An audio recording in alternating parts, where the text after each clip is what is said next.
नमस्कार दर्शक बंधु आज समीक्षा न्यूज लाइव रो एक्सक्लूसिव इंटरव्यू और आज स्वतंत्र साक्षात्कार कार्यक्रम रे आपन को स्वागत करछि मु दुर्गेश। आज आम सहित अच्छा जड़े विशेष अतिथि जी कि एकाधार रे जड़े चिकित्सक एवं साहित्यिक ओडिशा सरकार अधीन रे से स्वास्थ्य निर्देशक भाव कार्यरत थिले। 2011 मसीह अवसर मध्य से नहीं एवं तापरे से साहित्य जगत रे पाद थापिले एवं अनेक बही बा पुस्तक रचना करछन्ति। तेबे आज आम सहित स्टूडियो रे उपस्थित अछन्ति डॉक्टर काशीनाथ नायक जे कि जड़े औषध विशेषज्ञ बा एमडी एवं जड़े लेखक मध्य। चलंतु आज तांको आमे तांको यात्रा विषय पचारि बुझिबा। जड़े चिकित्सक रु जड़े लेखक पर्यंत तांको यात्रा किपरि थिला। सर आपनको स्वागत करछु हम कार्यक्रम को। अनेक अनेक स्वागत। सर कौन कहिबे हम दर्शक बंधु मानकू जे आपण एकाधारे जन चिकित्सक जने लेखक मध्य, तो आपण चिकित्सा जगतर जो यात्राटी वर्णना करन। मु आमर जो पाठ पढ़ी डाक्तरी पाठ पढ़ी कटक मेडिकल कॉलेज रे पढ़ी। तापर 1977 मसीह आमर पेरिफेरल कार्डर चाकरी ओडिशा सरकार को अधीन रे जॉइन कली। सेठी हमर कोरापुट रे प्राय चाकरी अधा जीवन कोरापुट चाकरी कर 2-3 वर्ष चाकरी जीवन रे 17 वर्ष कोरापुट रे कटि। प्रथम जीवाकू मते टिके माने डर लागुतला, कष्ट लागुतला, किंतु परे हम गला पर देखिली कोरापुट रो शांति आउ ओडिसा रे अन्य जगह चाकरी करली मु आउ सेठी कोठ पाए। आउ सेठू चाकरी कला परे मु आसी बाकी रे भी चाकरी करली मेडिसिन स्पेशलिस्ट। बारीपदार भी मेडिसिन स्पेशलिस्ट हिसाब चाकरी करली। तापरे केंद्रापड़ा रे आसी की सीडीएम हेली, कोरापुट पुणी थरे सीडीएम हेली। तापरे हमर भुवनेश्वर रे मु एसडीएम जो औषध किणा हुए सेथरे जॉइंट डायरेक्टर थिली। तापरे 9 महला सेक्रेटरीट पछरे माने पब्लिक हेल्थ रे एडिशनल डायरेक्टर हेली। तापरे डायरेक्टर है कि मु रिटायर करली 2011 मसीह रे। 34 वर्ष चाकरी जीवन रे बड़ सुख आनंद भल रे जीवन कटिछि। आउ तापरे मु से जो चाकरी जीवन परे आउ मु लेखा आरंभ कली। तो चाकरी जीवन 2011 रु आसी कि 2024 13 वर्ष गलानी। आउ जो लेखा लेखी करिया कोन दिने मोर अतीतर विषय सब जीवन मन पकेला मत आनंद लागितला। मु भाबिली मु टिके सेही विषय रे माने लेखिबी हमर पाठक माने आनंद पाइबे। कहीं सब आमे सब पुराना लोक आम जीवन सब बड़ सुख शांति रे कटिछि। गाँ रे सब आमे बढ़ीचु से गाँ रे जो प्राकृतिक सौंदर्य सरलता लोक मान सरलता आउ आमे जो सब भल रे सब। सर एठी गोटे कथा पचारिया आपन चाहिबी जे आपन निज डाक्टरी चाकरी जो जीवन रे आपन अनेक जगह रे पोस्टिंग हेतिबे, शहरांचल एवं ग्रामांचल रे मध्ये आपन चाकरी करथिबे। दुईटा जीवन भितर पार्थक्य कोन देखछन? दुईटा जीवन भितर आमे गाँ रे चाकरी करथिलु माने तार जो सौंदर्य गछ लता सब माने जो सूर्य देखुलु, चंद्र सब देखुलु, तार जो खेल वृद्धि माने स्पेशली माने स्टार जो तारका पुंज देखुलु। मु तो केते तारका पुंज सब देखिछि हम गाँ रे सब सुंदर देखा जाए। ये से सब एबे सब शहर रे भंजर देखा जाउनी सब आकाश रे जो धूଳି धुआ जो ये सब। तो मोटामोटी भाबे कहबो बोले ग्राम्य जीवन को शांति जीवन प्रकृति भितर लोक मानकर लक्ष्य थिला माने सुख, लोक मानकर लक्ष्य टका नथिला। आज्ञा लोक मानकर लक्ष्य थिला सुख आ ऐश्वर्य जीवन। ठाकुर हम प्रत्येक गाँ रे सब अछन ठाकुराणी मंदिर। आउ तापर गाँ रे सब मु तो गाँ रे माने हम समस्त घरे दिन रे संध्या बेले सब खोला थी दांड बाटे बुली पसिक बाड़ी बाटे बाहर जो खेल बुल से माने हमर जतन करिवे निजर करी गोटे वन यूनिट गाँ रे जो एकता जो सौंदर्य समते समते को जानुले चुनुले जतन नौले सब दबा नबा सब जो ये बड़ माने आनंदमय जीवन थिला। से गुडा को लेखिया को चाहिली माने ग्राम्य जीवन रे जो आत्मीयता थिला माने आपण देखिथिले आपण जीवन रे सहर जीवन रे आपण आत्मीयता एते नाही बोली आपण सहर जीवन रे टिके बहुत माने कार्य बहुल। आमर लक्ष्य वर्तमान टका हे गला जोड़ा के बेसी टका हेले असन ଆଜ୍ଞା ଆବଶ୍ୟକତା ପୂରଣ ପାଇଁ ଟଙ୍କା ଦରକାର। ଆଜ୍ଞା ଅଧିକ ଟଙ୍କା ହେଲେ ତ ମୁଁ ଦେଖୁଛି କୋଟିପତି ମାନେ ବି ଷ୍ଟ୍ରେସ ରହୁଛନ୍ତି, ଦୁଃଖିତ ରହୁଛନ୍ତି। ବର୍ତ୍ତମାନ ତ କର୍ପୋରେଟ ସେକ୍ଟରରେ କେତେ 45% ଷ୍ଟ୍ରେସ୍, ଆଉ ଡିପ୍ରେସନ ସବୁ ହେଲାଣି। ହଁ, ଆଉ କଣ ହେଲା, ଆମର ପ୍ରକୃତରେ ଲକ୍ଷ୍ୟଟା ହଉଛି ଆନନ୍ଦ, ଶାନ୍ତି, କେମିତି ରହିବା, ସୁଖ ରହିବା। ଜୀବନଟା ତ ଦିନେ ଚାଲିଯିବ, ତେଣୁ ସେଇ ଜୀବନଟା ଆନନ୍ଦରେ କଟେଇବା। ଆଉ ବର୍ତ୍ତମାନ ତେଣୁ ମୁଁ ଯୋଉ ସେଇ ଜୀବନଟାକୁ ସବୁ ଲେଖିଛି, ସବୁ ବହିରେ ସବୁ ଆଜ୍ଞା ଲେଖିଛି। ସାର୍, ଏବେ ଆପଣ ଆପଣଙ୍କ ଯାତ୍ରା ବିଷୟରେ କହିଲେ, ଯାହା ଆପଣ ଡାକ୍ତରୀ ଜୀବନରେ ନିଜ ଅନୁଭୂତି ସେ ବିଷୟରେ ଆପଣ ବଖାଣିଲେ। ତେବେ ଆପଣଙ୍କ ଯୋଉ ଡାକ୍ତରୀ ଜୀବନ, ତା ଡାକ୍ତରୀ ଚାକିରି କ୍ଷେତ୍ରରୁ ଆପଣ ଲେଖାଲେଖି କ୍ଷେତ୍ରକୁ ଆସିଥିଲେ। ଆପଣ ସାହିତ୍ୟ କ୍ଷେତ୍ରରେ ଆପଣଙ୍କ ରୁଚି କେମିତି ହେଲା? କାରଣ ଏମିତି ଆମେ ଶୁଣିଛୁ ଯେ ବିଜ୍ଞାନ କ୍ଷେତ୍ରରେ ଯୋଉମାନେ ରହନ୍ତି, ସାହିତ୍ୟ କ୍ଷେତ୍ରରେ ତାଙ୍କ ରୁଚି ଏତେ ନଥାଏ, କିନ୍ତୁ ତା ଭିତରେ ବି ଆପଣ ମାଇସେଲ୍ଫ ଆଣ୍ଡ ଦ ୱାର୍ଲଡ ବୋଲି ଆପଣ ଦୁଇଟି ବହି ମଧ୍ୟ ରଚନା କରିଛନ୍ତି। ଆପଣ ଦର୍ଶକ ବନ୍ଧୁ ମାନେ ଦେଖିପାରିବେ, ସାର୍ ଏଇ ବହି ଦୁଇଟି ରଚନା କରିଛନ୍ତି। ଆଉ ଆପଣ ଡାକ୍ତରୀ ଜୀବନରେ ରହିକି ମଧ୍ୟ ଏଇ ଦୁଇଟି ବହି ସାର୍ ଯୋଉ ରଚନା କରିଛନ୍ତି, ସାର୍ ଆପଣ ସେଇ ଅନୁଭୂତି ବିଷୟରେ ନିଶ୍ଚିତ ଆମ ଦର୍ଶକ ବନ୍ଧୁ କୁହନ୍ତୁ। ଏଇ ଯୋଉ ଅତୀତର ଯୋଉ ସ୍ମୃତି, ଯୋଉ ଆନନ୍ଦ, ହଁ, ସେଇଟା ପାଠକ ମାନଙ୍କ ଆଗରେ ଉପସ୍ଥାପନ କରିବା ପାଇଁ ମୁଁ ସେ ବହି ଲେଖା ଆରମ୍ଭ କଲି। ଗାଁରେ ତ ବହୁତ, ମାନେ ଆମ ଗାଁ ମାନେ ସେ ଡାହାଣ ହତା ଯାଜପୁର ଜିଲ୍ଲାର 15 କିଲୋମିଟର ପୂର୍ବ ଯାଜପୁର ଦୂରରେ ଅବସ୍ଥିତ। ଆଉ ସେଠି ଆମର ସବୁ ଗଛ ପତ୍ର, ସବୁ ବର ଗଛ, ଅନ୍ୟାନ୍ୟ ଗଛ, ରାତିରେ ଯୋଉ ଅନ୍ଧାର, ହଁ, ଆଉ ସବୁ ମାନେ ପ୍ରାକୃତିକ ଜୀବନର ଯୋଉ ମାନେ ସୌନ୍ଦର୍ଯ୍ୟତା ସବୁ ଆମେ ପିଲାଦିନେ ସବୁ ଅନୁଭବ କରିଥିଲୁ। ଆଉ ଲୋକ ସମ୍ପର୍କ କେତେ ଆନନ୍ଦମୟ, ତେଣୁ ସେଇଗୁଡାକ ମୁଁ ଏ ବହିରେ ସବୁ ଲେଖିଛି। ଆମର ଯୋଉ ଏଇ ଯୋଉ ମାଇ ଭିଲେଜ। ଏଇଟା ହଉଛି ମାଇ ସେଲ୍ଫ ଆଣ୍ଡ ୱାର୍କ। ଏଇଟା ଆଜ୍ଞା ପ୍ରକୃତରେ ହେଇଛି, ପ୍ରଥମେ ମୁଁ ଲେଖିଲି 2000। ଏଇଟା ହଉଛି ମୋ ଜୀବନୀ, ଆଜ୍ଞା ଏ ଜୀବନୀ ମୋର ଜନ୍ମ। ତାପରେ ସବୁ ଆମ ସ୍କୁଲରେ ପଢିଲି, ସେଠି ଆମ ଗାଁ ସ୍କୁଲରେ ପଢିଲି। ତାପରେ କଣ କଣ୍ଟାବଳିଆ ହାଇସ୍କୁଲରେ ପଢିଲି। ତାପରେ ଆସିକି ରେଭେନ୍ସା କଲେଜ କଟକରେ ପାଠ ପଢିଲି। ତାପରେ ମେଡିକାଲ ପଢିଲି ରେଭେନ୍ସା କଲେଜରେ। ଏ ଯୋଉ ଯାତ୍ରା, ତାପରେ ଯୋଉ ଚାକିରି କଲି, ବିଭିନ୍ନ ଜାଗାରେ ଯୋଉ ଚାକିରି କଲି, ଆଉ ଶେଷରେ ଯୋଉ ଭୁବନେଶ୍ୱର ରିଟାୟାର୍ଡ ହେଲି। ଏଠି ଭୁବନେଶ୍ୱର ତ ବର୍ତ୍ତମାନ ଘର କରିକି ଆମେ ରହୁଛୁ, ପାତ୍ରପଡା ଭୁବନେଶ୍ୱରରେ ଘର କରିକି ସୁଖ ଶାନ୍ତି ଆନନ୍ଦ ରହୁଛୁ। ମୁଁ ରହୁଛି, ମୋ ସ୍ତ୍ରୀ ରହୁଛି।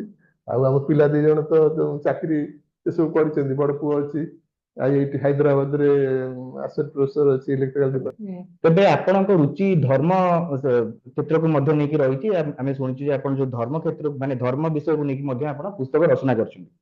କାହିଁକି ଆପଣ ଧର୍ମ କ୍ଷେତ୍ରକୁ ନେଇକି ଆପଣ ରଚନା କରିବାକୁ ସ୍ଥିର କଲେ? ଧର୍ମ, ଆମେ ଦେଖିଲୁ ଏଇ ଯୋଉ ବର୍ତ୍ତମାନ ଯେତେ ସମସ୍ୟା, ସବୁର ସମାଧାନ ଗୋଟିଏ ହଉଛି ଧର୍ମ। ଭଗବାନ, ହଁ, ଯୋଉ ଆମେ କହୁଛୁ ଯୋଉ ସବୁ ବିଷୟ ଏକତ୍ଵ ବୋଧ, ଯୋଉ ଭଗବାନ ଯେ ଆମକୁ ସୃଷ୍ଟି କରିଛନ୍ତି, ହଁ, ତାଙ୍କର ପିଲା ଛୁଆ ଆମେ ସମସ୍ତେ, ସବୁ ଗୋଟିଏ। ବିଜ୍ଞାନ ବି କହୁଛି ଏକରୁ ସମସ୍ତେ ସୃଷ୍ଟି, ମାନେ ନିର୍ଜୀବ ସଜୀବ, ଗଛ ଲତା, କୀଟ ପତଙ୍ଗ, ପଶୁ ପକ୍ଷୀ, ମଣିଷ, ସବୁ ଏକରୁ ସୃଷ୍ଟି, ସବୁ ଇଏ। ଆମେ ତ ସବୁ ସେଇ ଭାଇ ଭଉଣୀ ଆଉ ପରମ ପିତା ଭଗବାନଙ୍କର ସନ୍ତାନ। ଆଉ ତେଣୁ ଆମେ ମାନେ ତାଙ୍କୁ ସମ୍ପର୍କ ସ୍ଥାପନ କଲେ, ସିଏ ତ ସବୁଦିନ ପାଇଁ ଭଗବାନ। ତେଣୁ ଆମର ଆଉ ଅଭାବ ରହିବନି। ଆଜ୍ଞା ପୂର୍ଣ୍ଣତା ଯୋଉ ଜୀବନରେ ମଣିଷ ଅପୂର୍ଣ୍ଣ, ତାର ସୀମିତ ଅଛି, ତାକୁ ମାନେ ବହୁତ ବିପଦ ଅଛି, ଭୟ ଅଛି। ତେଣୁ ଏଗୁଡାକର ସବୁର ସମାଧାନ ହଉଛନ୍ତି ଭଗବାନ। ମାନେ ଯେମିତି ଆମର, ଆମେ ଡାକ୍ତରୀ ହିସାବରେ ଆମେ କହୁଛୁ ବଡ ବଡ ରୋଗ, ଏଡ୍ସ କି କ୍ୟାନ୍ସର ଶେଷ ଅବସ୍ଥା କି ଯୋଉଥିରେ, ସେଇ ସମୟରେ ମଣିଷ କେମିତି ସାହାଯ୍ୟ, ଭଗବାନଙ୍କୁ ଡାକିଲେ ମାନେ ଏତେ ମନରେ ଚିନ୍ତା ଆସିବନି। ମନକୁ ଥଣ୍ଡା କରିବା ପାଇଁ ମାଧ୍ୟମ ହଉଛନ୍ତି ଭଗବାନ। ତେଣୁ ସେ ତା ବଢିଆ ମାନେ ଶାନ୍ତି ଆନନ୍ଦରେ ରହିବେ। ଠାକୁରଙ୍କୁ ଡାକିଦେଲେ ସବୁ ଷ୍ଟ୍ରେସ, ଚିନ୍ତା ସବୁ ଦୂର ହେଇଯିବ। ଭଲରେ ମାନେ ମଣିଷ ରହିବ, ଆଉ ଚିନ୍ତା ରହିବନି, ଅପୂର୍ଣ୍ଣତା ରହିବନି, ସବୁ ମାନେ ଏକତ୍ଵ ଆସିବ। ସମସ୍ତଙ୍କୁ ଭଲ ପାଇବାକୁ ଇଚ୍ଛା ହବ, କାହାର କ୍ଷତି କରିବାକୁ ଇଚ୍ଛା ହବନି। ତାପରେ ଆମେ ମାନେ ଏଇ ଯୋଉ କାହାର ଟଙ୍କା ଧନ ନେବାକୁ ଇଚ୍ଛା ହବନି। ଆମେ ତ ସବୁ ଗୋଟେ ଖାଇ ପିଇକି ସବୁ ଆଇଛନ୍ତି ଦୁନିଆରେ ସୁଖ ରହିବା, ଦିନେ ବି ମରିଯିବା। ତେଣୁ ଆନନ୍ଦ ରହିବା। ତେଣୁ ଏ ସମୟଟା ମାନେ କଣ, ଯେମିତି ଖରାପ କାମ କରିବାକୁ ଜମା ମନ। ସତ୍ୟ, ନ୍ୟାୟ, ଧର୍ମ, ଶାନ୍ତି, କ୍ଷମା, ଯୋଉ ଭଲ ଗୁଣ, ଠାକୁରଙ୍କୁ ଡାକିଲେ ଏ ସବୁ ଭଲ ଗୁଣ ଆସିବ। ଆଉ କେବେ ଅସୁବିଧାରେ ପଡିବନି, ଲୋକମାନେ ସମାଜରେ ଭଲ ପାଇବେ। ଆମେ ବହୁତ ସୁଖ ଶାନ୍ତି ଆନନ୍ଦ ରହିବା, ଜୀବନ ସୁଖମୟ ହେବ, ପିଲା ଛୁଆ ଭଲ ରହିବେ, ଆମଠୁ ସମାଜ ସବୁ ଶିଖିବେ। ସମାଜ ବି ସେଇ ଗୋଟିଏ, ସମାଜ ବଡ, ଆମେ ଛୋଟ, କିନ୍ତୁ ଆମେ ସମାଜର ଯୋଉ ଦାନ ଆମେ ପାଇଛୁ ସୁଝି ପାରିବାନି, ତେଣୁ ସମାଜର କ୍ଷତି କରିବାନି। ଆମର ବ୍ୟକ୍ତିଗତ ସ୍ୱାଧୀନତା ସହିତ ଆମେ ସାମାଜିକ ଦାୟିତ୍ୱ ପୂରଣ କରିବା, ଆମ ଦ୍ୱାରା କାହାର କ୍ଷତି ନ ହଉ। ନିଶ୍ଚିତ ରୂପରେ ସାର୍ ଯେପରି ଭାବରେ କହିଲେ ଦର୍ଶକ ବନ୍ଧୁ ଆପଣ ମାନେ ଶୁଣୁଥିଲେ ଯେ ଆଧ୍ୟାତ୍ମିକତା ଏବଂ ଧାର୍ମିକତା ଯଦି ଆମ ଭିତରେ ଅଛି ବା ଆମେ ଯଦି ଈଶ୍ୱର ବିଶ୍ୱାସୀ ଅଛୁ ତାହେଲେ ଆମେ ଆମର ମାନସିକ ଦୁଶ୍ଚିନ୍ତା ରହିବନି, ଆମେ କଷ୍ଟ ପାଇବାନି, ଆମେ ଆମ ଜୀବନକୁ ଭଲରେ ବିତେଇ ପାରିବା। ଆଉ ସାର୍ ନିହାତି ଭାବେ ଜଣେ ଆଧ୍ୟାତ୍ମିକବାଦୀ ମଣିଷ, ଆଉ ସେ ତାଙ୍କ ପୁସ୍ତକ ମାଧ୍ୟମରେ ଏଇ ସମ୍ବନ୍ଧୀୟ ଅନେକ ଉପଦେଶ ଦେଇଛନ୍ତି। ସାର୍ ଆମେ ଶୁଣୁଛୁ ଯେ ଆପଣଙ୍କର ଆଗାମୀ ସେପ୍ଟେମ୍ବର 8 ତାରିଖ ଦିନ ବହି ଉନ୍ମୋଚନ ହେବାକୁ ଯାଉଛି। ଏଇ ଧର୍ମ ସମ୍ବନ୍ଧୀୟ କିଛିଟା ବହି ଆପଣ ଲେଖିଛନ୍ତି, ପାର୍ଟ 1 ଏବଂ ପାର୍ଟ 2 ବୋଲି ଆପଣ କହୁଥିଲେ, ତ ସେ ସମ୍ବନ୍ଧରେ ଆପଣ ଦର୍ଶକ ବନ୍ଧୁଙ୍କୁ କଣ କହିବେ? ସେ ବହି ଦୁଇଟି ଯାହା ଉନ୍ମୋଚିତ ହବ, କଣ ତାର ମୁଖ୍ୟ ଉଦ୍ଦେଶ୍ୟ ଏବଂ ଉପଦେଶ କଣ ରହିଛି? ମାନେ ଯୋଉ ବହି ଦୁଇଟି ଏବେ ଲେଖିଛି, ଆଜ୍ଞା ସେଟା ହଉଛି ରିଲିଜିୟସ ଲାଇଫ, ଧାର୍ମିକ ଜୀବନ ପାର୍ଟ 1, ଆଉ ରିଲିଜିୟସ ଲାଇଫ ପାର୍ଟ 2, ଦିଟା ବହି ଲେଖିଛି ଏବେ ଆଜ୍ଞା ଧର୍ମ ଉପରେ। ମାନେ ମୁଁ ଯୋଉ ଶାନ୍ତି ଆନନ୍ଦ ପାଉଛି, ଆଉ ମୁଁ ସମସ୍ତେ ପାଉନ୍ତୁ, ସେଇଥିପାଇଁ ମୁଁ ଲେଖିଛି। ଆମ ଦର୍ଶକ ବନ୍ଧୁଙ୍କ ପାଇଁ, ମାନେ ଆମର ମାନେ ପଢିବେ, ସେମାନେ ସବୁ ପଢିବେ, ସୁଖ ପାଇବେ। ସେ ବହିରେ ସବୁ ରହିଛି, ମାନେ ସବୁ ଧର୍ମ ବିଷୟରେ ରହିଛି। ଆମର ଯୋଉ ହିନ୍ଦୁ ଧର୍ମ, ମାନେ କଣ, ସେ ଗୋଟେ ମାନେ ଜୀବନ ଧାରା, ୱେ ଅଫ ଲାଇଫ। ହିନ୍ଦୁ ଧର୍ମରେ ଆମର ହଉଛି ପୂଜା ହଉଛି ମୂଳ। ଆଜ୍ଞା ଆମର ମାନେ ଧାର୍ମିକ ଜୀବନ ହଉଛି ଇଏ ଈଶ୍ୱରଙ୍କୁ ବିଶ୍ୱାସ ଆଉ ଈଶ୍ୱର ପୂଜା, ଈଶ୍ୱରଙ୍କୁ ପୂଜା ପ୍ରାର୍ଥନା, ଏଇ ସବୁ ସମ୍ପର୍କ ସ୍ଥାପନ, ଈଶ୍ୱରକୁ ଭଲ ପାଇବା, ଏଇ ସମ୍ପର୍କ ସ୍ଥାପନ ହଉଛି ଧାର୍ମିକ ଜୀବନ। ତେଣୁ ସଂସାରରେ ପ୍ରକୃତରେ ମାନେ ସିଏ ହିଁ ଆମର ନିଜର। ମଣିଷ ତ ଅପୂର୍ଣ୍ଣ, ମଣିଷ ତ୍ରୁଟି କରିବେ, ଭୁଲ ଭାଲ କରିବେ, କିନ୍ତୁ ଭଗବାନ ତ ତ୍ରୁଟି ଶୂନ୍ୟ, ସେ ତ ମାନେ ସର୍ବଶକ୍ତିମାନ, ସବୁଠାରେ ଅଛନ୍ତି, ମାନେ ସବୁ ମାନେ ଜ୍ଞାନ ତ ସେଇଠୁ ସୃଷ୍ଟି, ସବୁ ସୃଷ୍ଟି। ତେଣୁ ତାଙ୍କ ସହିତ ସମ୍ପର୍କ କଲେ ଆମର ମାନେ ଏଇ ଯୋଉ କିଏ କଣ କହିଲେ ବି, ଆମକୁ କଣ ଦୁଃଖ ଦେଲେ ବି ଆମକୁ ସେଟା ବାଧିବନି। ଆମେ ଭାବିଲୁ ସେ ତ ଆମର ଭାଇ, ସେ ତ ଆମର ଭଉଣୀ, ସବୁ ଇଏ ଚିନ୍ତା କରି ଈଶ୍ୱର ସହିତ ଗୋଟେ ଆମେ ରହିଲୁ। ତେଣୁ ଏଇ ଯୋଉ ବହି ଲେଖିଛି ଧାର୍ମିକ ଜୀବନ ଉପରେ, ସେଇଟା ଆମର ମାନେ ବହୁତ ସୁଖ ମିଳିବ, ଶାନ୍ତି ମିଳିବ, ଆନନ୍ଦ ମିଳିବ। ଦୁଃଖ ଜୀବନରେ ଲାଗିବନି, ବଡ ବଡ ଦୁଃଖ ଜୀବନରେ ଲାଗିବନି। ଇଭିନ୍ ଆମର କିଏ ଘରେ ମରିଯାଆନ୍ତି, ସେଟା ଈଶ୍ୱରଙ୍କର ଇଚ୍ଛା। ନିଶ୍ଚିତ ଭାବେ ଆପଣ ଯୋଉ ଦୁଇଟି ବହି ମାନେ ଉନ୍ମୋଚିତ ହେବାକୁ ଯାଉଛି, ସବୁ ଶ୍ରେଣୀର ଦର୍ଶକ, ଯୋଉ ଯୁବ ପାଠକ ଅଛନ୍ତି ବା ଆମର ବରିଷ୍ଠ ପାଠକ ଅଛନ୍ତି, ସେମାନେ ସମସ୍ତଙ୍କ ପାଇଁ ବହୁତ ଉପଯୋଗୀ। ହଁ, ଆଜ୍ଞା ସେଟା ସବୁ ସମୟ ପାଇଁ ଉପଯୋଗୀ। ମଣିଷର ମାନେ ଭଗବାନଙ୍କୁ ଡାକିଲେ ଶକ୍ତି ଚାଲି ଆସିବ। ଆଜ୍ଞା ତେଣୁ ଆମର ପିଲା ଦିନରେ ଆମର ଜନ୍ମ ବେଳେ ଠାକୁର ପୂଜା ହଉଛି, ତାପରେ ମାନେ ପରବର୍ତ୍ତୀ ସମୟରେ ଓଷା ବାର ପୁନେଇ ପର୍ବ ଜୀବନ ସାରା ଲାଗି ରହୁଛି, ତାପରେ ବିବାହର ବେଳେ ଠାକୁର ପୂଜା, ତାପରେ ମାନେ ମଲା ବେଳକୁ ବି ଠାକୁର ପୂଜା, ସବୁ ଶ୍ରାଦ୍ଧ, ଏସବୁ। ତେଣୁ ଆମର ଯୋଉ ହିନ୍ଦୁ ଧର୍ମ ପୁରା ଈଶ୍ୱର ମାନେ ସହିତ ସମ୍ପର୍କ, ଜନ୍ମଠୁ ମରିବା ପର୍ଯ୍ୟନ୍ତ ସମ୍ପର୍କ ରହିଛି। ତେଣୁ ଆମର ଯୋଉ ମାନେ ଚିନ୍ତା ଇଏ ଅଭାବ ଆଉ ରହିବନି, ପୁରା ଏକଦମ ପରିପୂର୍ଣ୍ଣ ଜୀବନ ଲାଗିବ। ତାପରେ ଆମର ସବୁ ଯୋଉ ଠାକୁର ପୂଜା କରୁଛୁ, ଯୋଉ ଆମର ମାନେ ବ୍ରହ୍ମା ସୃଷ୍ଟିକର୍ତ୍ତା, ବିଷ୍ଣୁ ପାଳନ କର୍ତ୍ତା, ଶିବ କଣ ସଂହାରକର୍ତ୍ତା ସଂହାର ଅଛନ୍ତି। କର୍ତ୍ତା, ତାପରେ ଆମେ ଶକ୍ତି ଭାବରେ ପୂଜା କରୁଛୁ ପାର୍ବତୀ କି, ଗଣେଶକୁ ପୂଜା କରୁଛୁ ବିଦ୍ୟା ପାଇଁ, ସରସ୍ୱତୀ ପୂଜା କରୁଛୁ ବିଦ୍ୟା ପାଇଁ। ସରସ୍ୱତୀ ପୂଜା, ଗଣେଶ ପୂଜା ତ ଆସିବ, ଏବେ ଅଳ୍ପ ଦିନ ଅଛି, 7 ଦିନ ଆସିବ। ଆମର ଚାରିଆଡେ ତ ସବୁ ପୂଜା ହବ, ସୁନ୍ଦର ମନ ଖୁସି, ପିଲା ଛୁଆଙ୍କ ମନ ଖୁସି, ନୂଆ ଜାମା ପ୍ୟାଣ୍ଟ ପିନ୍ଧିକି ସବୁ ଯିବେ। ତାପରେ ବହୁତ ବହୁତ ସୁନ୍ଦର ଆପଣ କହିଲେ, ଯେପରିକି ଆପଣ ମାନେ ପାଠକ ବନ୍ଧୁ ମାନେ ସାର୍ ଯୋଉ ବହି ରଚନା କରିଛନ୍ତି, ସେ ବହିଟି ଆପଣ ପଢିଲେ ଆପଣ ଧର୍ମ ଏବଂ ଆଧ୍ୟାତ୍ମିକ ବିଷୟରେ ଯାହା ବି କ୍ଲାରିଟି ଅଛି ଆପଣଙ୍କୁ ସବୁ ମିଳିପାରିବ। ଏବଂ ଯୋଉ ବିଭାଜନବାଦ ଅଛି ଆମ ସମାଜରେ, ଆମେ କେମିତି ସମଦୃଷ୍ଟି ଭାବ ରଖି ଆମେ ସବୁ ଧର୍ମକୁ ସମ୍ମାନ ଦେଇ ଆମ ଧର୍ମକୁ ଆମେ ପାଳନ କରିପାରିବା, ସେଇ ବିଷୟରେ ମଧ୍ୟ ସାର୍ ରଚନା କରିଛନ୍ତି ତାଙ୍କ ପୁସ୍ତକରେ।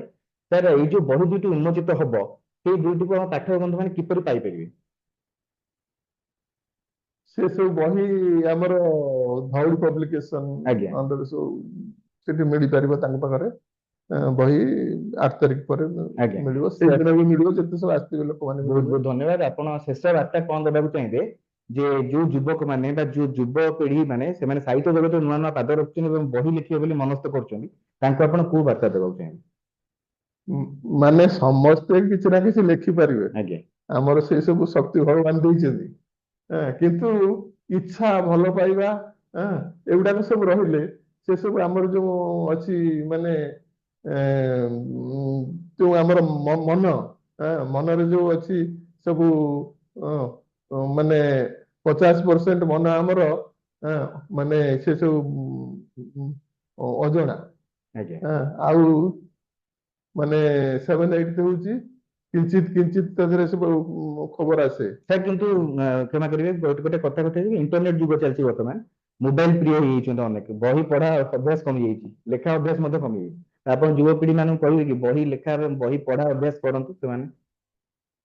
ହଁ, ବହି ମାନେ ଆମେ କହୁ ବୁକ୍ ଇଜ ବେଷ୍ଟ ଫ୍ରେଣ୍ଡ। ଆଜ୍ଞା ସେଇଥିରେ କାହା ସାଙ୍ଗରେ ଝଗଡା ନାହିଁ, ଅଶାନ୍ତି ନାହିଁ, ନିରବ, ନିରବତା ହିଁ ଶାନ୍ତି। ସେ ଆଜ୍ଞା ନିରବରେ ବହି ପଢିବାକୁ ଲାଗିବ।